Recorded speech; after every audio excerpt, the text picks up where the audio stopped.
if Caitlin Clark is the quote-unquote savior, if she's the golden girl, milk it. Reality is knocking on the door of the porta potty. The truth is finally coming to the light. The same light that is going to be dimming here in about 12 hours when Caitlin Clark is eliminated from the playoffs. I know the mainstream media wants us to believe that Did you watch the WNBA playoffs without Caitlin Clark? Chances are you didn't, because hardly anyone did. Viewership dropped dramatically, going from 1.8 million to just 161,000.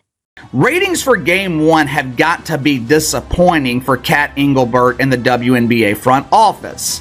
There were regular season games this season where Caitlin Clark drew more than 1.8 million viewers. However, I hope Kat Engelbert is ready for disappointment because there's a hell of a lot more of it on the way.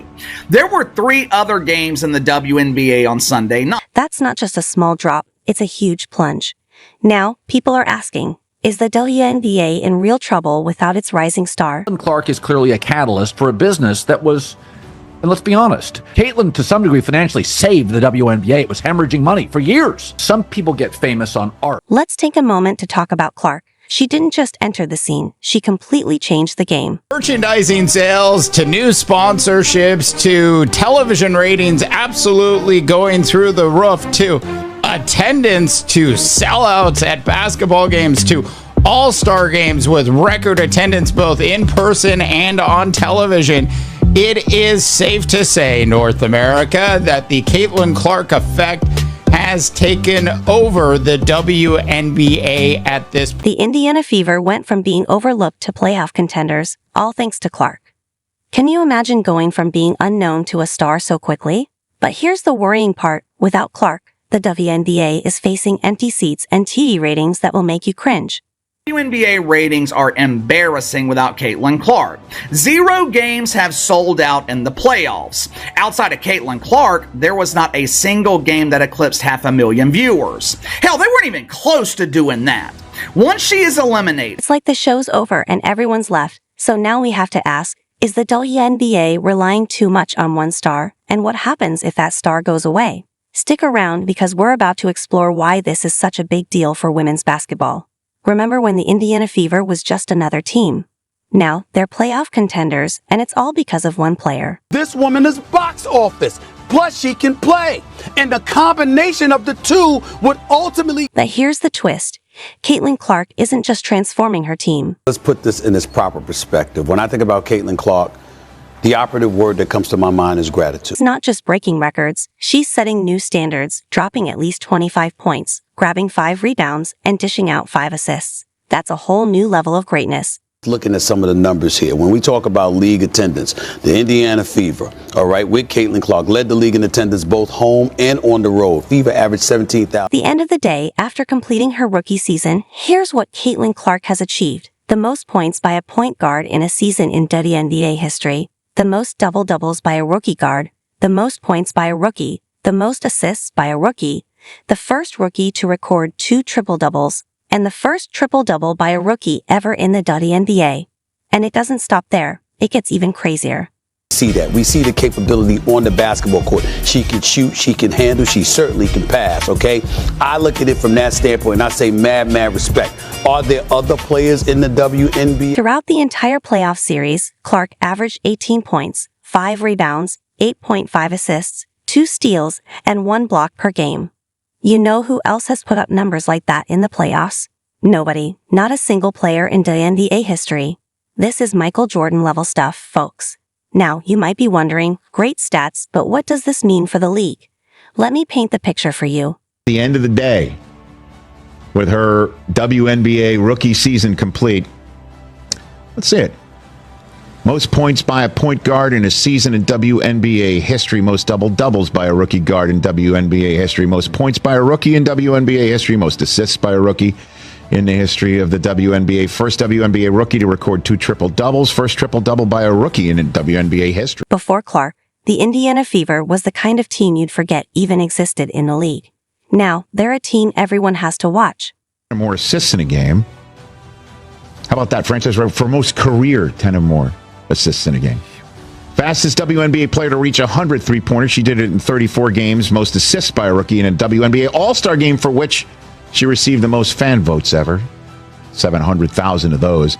Fastest player to reach 350 points and 150 assists to start a season, regardless of years in the league.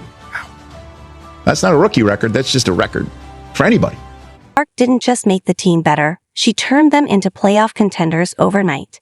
And the attention that she brought to a women's league and a women's side, if you will, of the sport is just, I think, hopefully going to have a residual effect for years to come. Yeah, I think it can't be overstated enough, like what she did to bring eyes to that sport. Whether people want to admit it or not, it's just a fact. But it's not just about what happens on the court. Clark's influence stretches far beyond the game itself. Looking at some of the numbers here, when we talk about league attendance, the Indiana Fever, all right, with Caitlin Clark, led the league in attendance both home and on the road. Fever averaged 17,000. We're seeing record viewership for WNBA games, and who are all those people tuning in to watch? You guessed it, Caitlin Clark. Up to the WNBA this season as the league has seen unprecedented growth thanks to the emergence of a strong rookie class headlined by #1 overall pick Caitlin Clark. So WNBA released a report recently. Numbers are beyond impressive. Attendance is up 156% from last year, and more than half of all WNBA games this year have been sellouts. This year's televised games are averaging 1.32 million viewers, nearly triple last season's average of 462,000. Continuing, the WNBA's online merchandise store has already set a single-season sales record with more than 4 months left in the season, and sales are up 756%. She's not just a player anymore. She's the face of women's basketball. Think about it. When was the last time a WNBA player caused this much excitement? Clark isn't just drawing in basketball fans. She's bringing in people who've never watched a women's game before. WNBA has seen record-breaking numbers this season in viewership, ticket sales, merch sales, and just overall growth of the... Clark's impact is everywhere, even at the team store, where merchandise is flying off the shelves. She's making the WNBA relevant in ways it hasn't been before. But here's where things get tricky. Clark has become such a huge star so quickly that it feels like the whole league is depending on her. And that raises a big question. Is this really good for the WNBA? You know the saying, don't put all your eggs in one basket? Well, the WNBA just learned that the hard way with Clark out of the playoffs. The league's facing a reality check, and now everyone's asking, did they just lose their golden ticket? And trust me, this is about more than just losing one star player. Look at this chart for the 2024 season. The Indiana Fever are pretty much blowing out every other team. They are averaging almost 16,000 per 39 games. So this is taking into consideration not only the Indiana Fever home games, but also when they are on the... Let's talk numbers for a moment. Remember those packed arenas when Clark was playing? Well, that's not the case anymore. Now, we're seeing playoff games with crowds that can't even fill half the seats. Caitlin Clark, we all know that. They are now seeing that the Clark effect is living up to the hype. From a draft party, where nearly 6,000 people attended. Look at the crowd here. You can see where she ranks on anticipation. This is amazing to have. I was here for the draft party a few years ago, and it was nothing compared to what it is now. Can you imagine walking into an arena that's supposed to be filled with playoff energy, only to find it feels like a ghost town? That's the WNBA's new reality. But here's where it gets even worse. The league isn't just losing fans in the stands. They're losing money fast. Is going to get a rude awakening because 2 million, that click, 2 million of their fans just turned the TV back to the NFL. And I'm not talking about pocket change here. The NBA pumps $200 million into the WNBA every year just to keep it running, while the NBA itself is bringing in over $7 billion from TV deals alone. That's not just a gap. That's a Grand Canyon-sized chasm. The most dominant team in the league, they can't draw 500,000 viewers for a playoff game. Atlanta Dreamers and the New York Liberals. Again, the Liberals. They supposedly have stars. Remember when ESPN claimed that the Liberals had the new Big Three? Dreamers, Liberals. 410,000 viewers. The other game was the Phoenix Masculines and the Minnesota Lynx. You might be thinking, okay, but surely they have a plan to fix this, right? Well, hold onto your hats because this is where it gets crazy. The WNBA's marketing strategy, or lack of one, is leaving everyone puzzled. Get this, they haven't even made a single commercial featuring Caitlin Clark. They should be getting the attention. Now they have center stage, but the ratings are going to go down. How far, though? That's the key. Not one. It's like they got a golden goose and decided to keep it locked away in the barn. And it's not just about Clark. The league's entire approach to promoting its stars is being criticized. One analyst even said that without Caitlin Clark, the WNBA is nothing but a polished turd. Ouch. That's not just harsh, it's a wake-up call. The league has been riding high on Clark's stardom, but they forgot to build a safety net. So what does all this mean for the future of women's basketball? This isn't just a bad season, it could be a turning point for the entire league. 2024, the WNBA is estimated to bring in $200 million in revenue.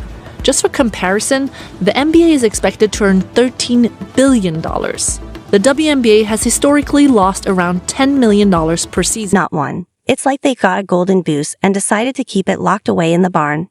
And it's not just about Clark. Without her in the playoffs, the WNBA is losing viewers faster than a leaky faucet, and in today's world, where attention is everything, that's a death sentence.